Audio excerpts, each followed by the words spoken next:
Сәлеметсіздер ме балалар? Қазақ тілі пәні бойынша бүгінгі сабағымыздың тақырыбы сөз таптары. Демалыс мәдениеті ортақ тақырып аясында. Сабақтың мақсаты сөйлемнен сөз таптарын зат есім, сын есім, сан есім, етістікті табу. Негізгі туынды зат есімді анықтау. Бағалау критерийлері: сөйлемді сөз таптарына талдайды, негізгі туынды зат есімдерді ажыратады.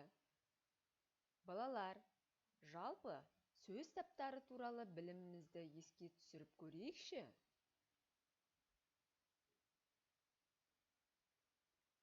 Сөздер мағынасына қарай бірнеше сөз таптарына бөлінеді. Заттың атын білдіретін сөз табы зат есім деп аталады. Зат есімдерге кім, кімдер, не, нелер деген сұрақтар қойылады. Заттың қимылын, іс-әрекетін білдіретін сөз табы етістік деп аталады. Етістіктерге не істеді, не қылды, қайтты деген сұрақтар қойылады. Заттың сынын, сапасын, түр-түсін білдіретін сөз табы сын есім деп аталады. Сын есімдерге қандай, қай деген сұрақтар қойылады. Заттың санын, ретін, қатарын білдіретін сөз табы сан есім деп аталады.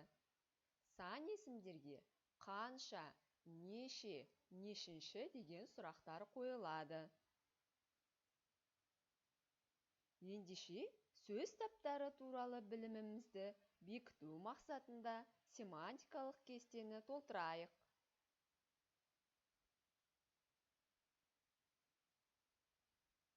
Ал енді тексеріп көрейік. Оқушы кім? Зат есім.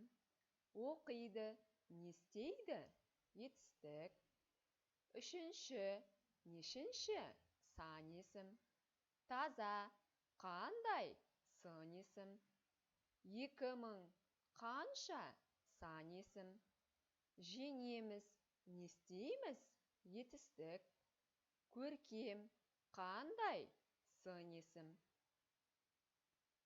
Балалар, оқулықтың 110-шы бетіндегі 40-шы жаттығуда берілген мәтінді тыңдайық.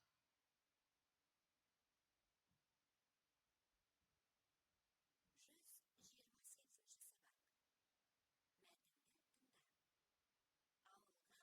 бардым. Онда менің Ергөбек ағам тұрады. Жаз бойы ағамның қыздары Назерке, Үмітпен бірге картоп түптедік. Пияздың арам шөбін жұлдым. Шілденің ыстығы кезінде суға түскен қандай рақат. Қайта-қайта шомылып жүріп, мен мал тұтуды да үйрендім. Ауылдағы әрбір күнім қызықты өтті. Балам Дарханжан ала жаздай жәрдем берді. Бір мая шөп тұрғыздыңдар. Еңбегіне бірдеңе беретін шығарсың, деді әжем. Былтыр бір қой атаған еді. Жоқ, ерен ғой, деді ағам күліп. Биылғы жұмысы ерен болды. Сондықтан тор биенің құлынын мінгізсем бе деп отырмын. Сөйтіп, ауылдан ат мініп қайттым. Биыл құлын болғанымен өсе келе ат болмай ма? Жыл 12 ай кітабынан.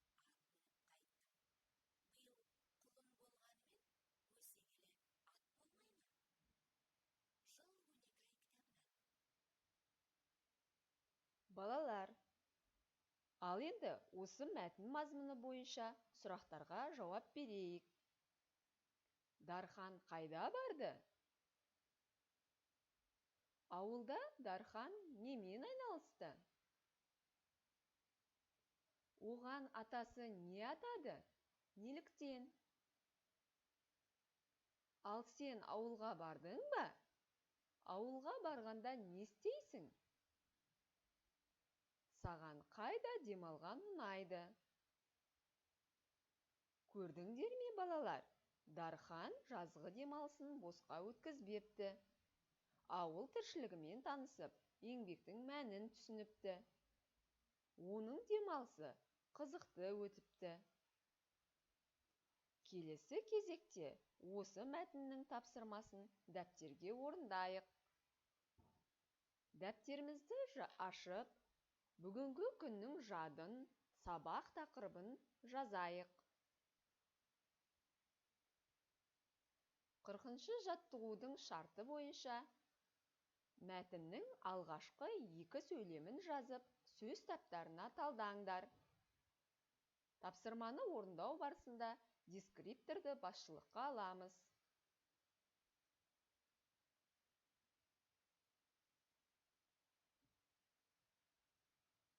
Тексерейік. Мен биылғы жазда ауылға бардым.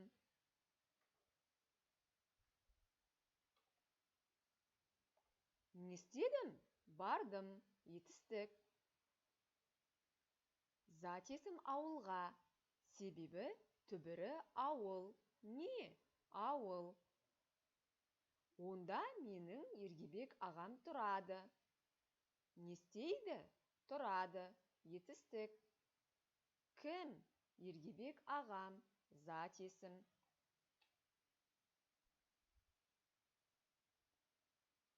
Бұл жаттығу бойынша берілген сөйлемдерден затесі мен етістікті таптық. Алдағы сабақтарда жаттығу жұмыстарын орындау барысында сөйлемнен сын есім, сан есімді тауып, талдау жасауға одан әрі дағдыланамыз. Келесі кезекте бейнероликті тыңдайық.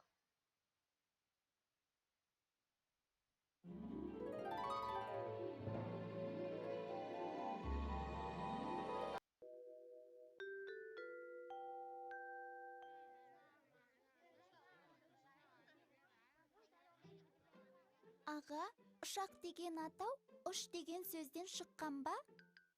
Я, Дана, ұшақ деген сөз туынды зат есім. Зат есімнің басқа да түрлері бар ма? Я, әрине. Зат есімдер негізгі және туынды болып екіге бөлінеді. Терезе, жол, қанат сияқты негізгі түбірден болған зат есімді негізгі зат есім дейміз.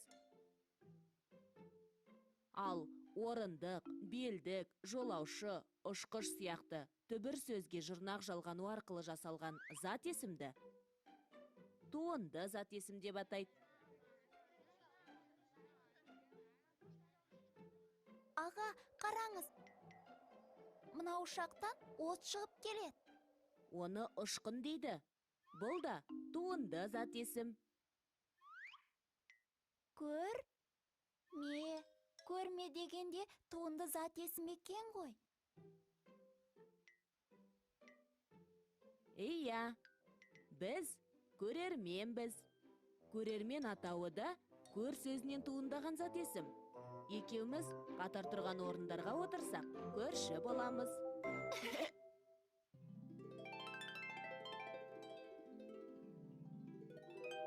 Қайталайық. Негізгі және туынды зат есім. Зат есімдер негізгі және туынды болып екіге бөлінеді. Түбір сөзден болған зат есімді негізгі зат есім деп атайды. Мысалы, терезе, жол, қанат.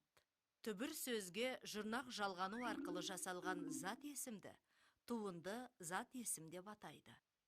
Мысалы, ұшқыш, белдік, көрші.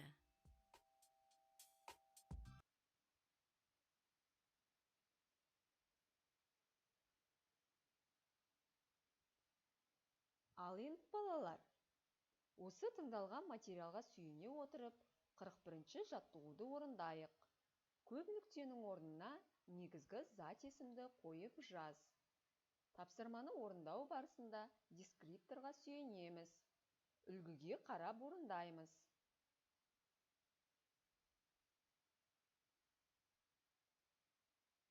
Тексерейік. Кезекші деген туынды зат есім, кезек деген негізгі зат есімнен жасалған. Сол сияқты сыйлық, сый, көлшік, көл, іскер, іс, сөздік, сөз, достық, дос деген негізгі зат есімнен жасалған.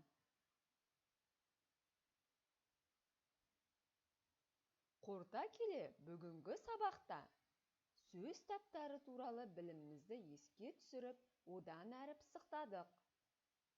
Кемпірқосақ қандай? Түрлі түсті, сын есім. Бұл кім? Маша, зат есім.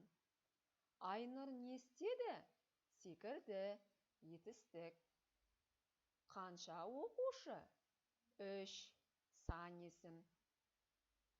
Бүгінгі сабақты пысықтау мақсатында үйде берілетін тапсырма оқулықтың 112 бетіндегі 42 жаттығу.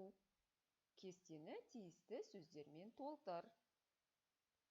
Бүгінгі сабақтан алған әсерімізбен білім гүлі әдісі бойынша бөлісейік. Бүгінгі сабақты өте жақсы түсіндім. Мен үшін қызықты болды десеңдер, көк гүлдің суретін салыңдар.